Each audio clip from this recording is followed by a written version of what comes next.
Hi there, my name's Dave, and I really enjoy a nice glass of wine. Sometimes two. And today we're going to look at a nice Spanish wine. We're going to look at this Garcia Carrion Antaño Rioja Reserva for a grand total of $18. Garcia Carrion owns many different bodegas in Spain, and Bodega Antonio is just one of them.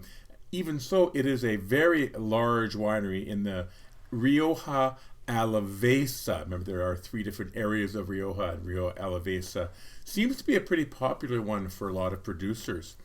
Now, this bodega produces 50 million bottles a year, and they only make 9 wines, 2 whites, a rosé, and 6 different types of either Tempranillo or Rioja blends. They use 20,000 Bordeaux barrels of French and American oak to age their wine because they only want to have some of that oaky tannin structure. They don't want the full on oak because Tempranillo is a bit of a more subtle grape than something like Cab Sauv or Merlot. The bodega specializes in Rioja wines, and Rioja is a wine region in the north of Spain between 2 mountain ranges.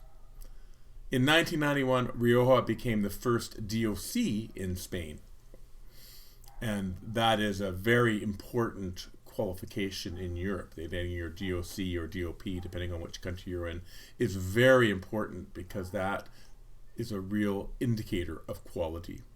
Most of the wines in Rioja are made from Tempranillo or a blend including Tempranillo. And Rioja is famous for food-friendly wines. Now, there's not a lot of information on this wine, but there is a little bit. So first of all, it's a Reserva. You can see that on the label in Reserva. Only in Spain and Italy does Reserva mean anything. Everywhere else, it can mean whatever they want it to mean because there's no clearly laid out definition of Reserva. But in Spain, it means that it's been aged for 3 years with at least 1 year in the barrel and at least 6 months in the bottle. It's really nice to have that sort of qualification for a wine so you know exactly what you're getting. This wine is made from Tempranillo, mostly, but it also has Grenache, Graciano, and Mosuela, which is also known as Carignan in France. Interestingly, you can buy this wine in Europe, because I went to their website, for 30 euros for 6 bottles. That's like less than 5 euros each. But sadly, when we import it to Canada, there's a lot of extra prices added onto it. So we're going to find out, is this Rioja Reserva worth your time and money?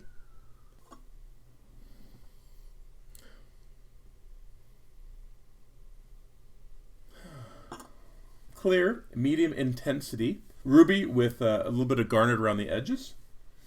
And those, I said, medium intensity, clean, red and black fruits, predominantly red, like raspberry, cranberry, plum, both dark red and black plum, blueberry, some pepper, some vanilla, toast, smoke, and cedar. Then there's some sort of cooked fruit smell to it.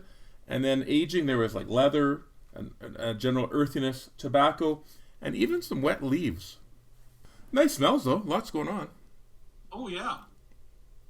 Let's try this.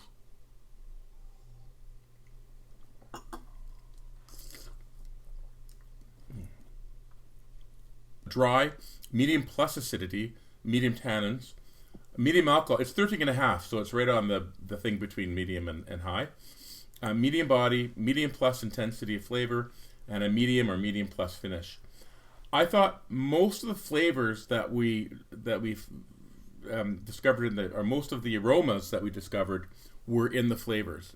You're right, it was just more mixed and mingled, which is, I mean, after all this time, they should be kind of mixed. But there's definitely, the fruit is still there, right? You can still taste it after 7 years or 8 years. It's awesome. There's a definite acidity, but this is a Rioja wine. So of course there's going to be acidity because it's meant to be had with food. However, although it tastes great with food, I mean, this is a 5-star food wine for me. Although it's great with food, it's actually quite enjoyable just to slurp away on its own, right? Or I can see, having with just like cheese and crackers. I have a couple of little leftovers of cheese, so I have some camembert and some onion cheese, and it goes great with both of them. It's just a delicious wine. So I said balanced, yes. Length was good.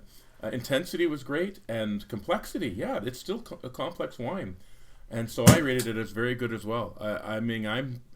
Forget the price. It's a very good wine, and with the price included, I think I need to go back and get some more. If you are looking to book a wine tour of the Okanagan for this summer, and you're interested in a customizable, flexible, and completely private wine tour with a wine expert in the comfort of your own vehicle, please check out the link below in the comments.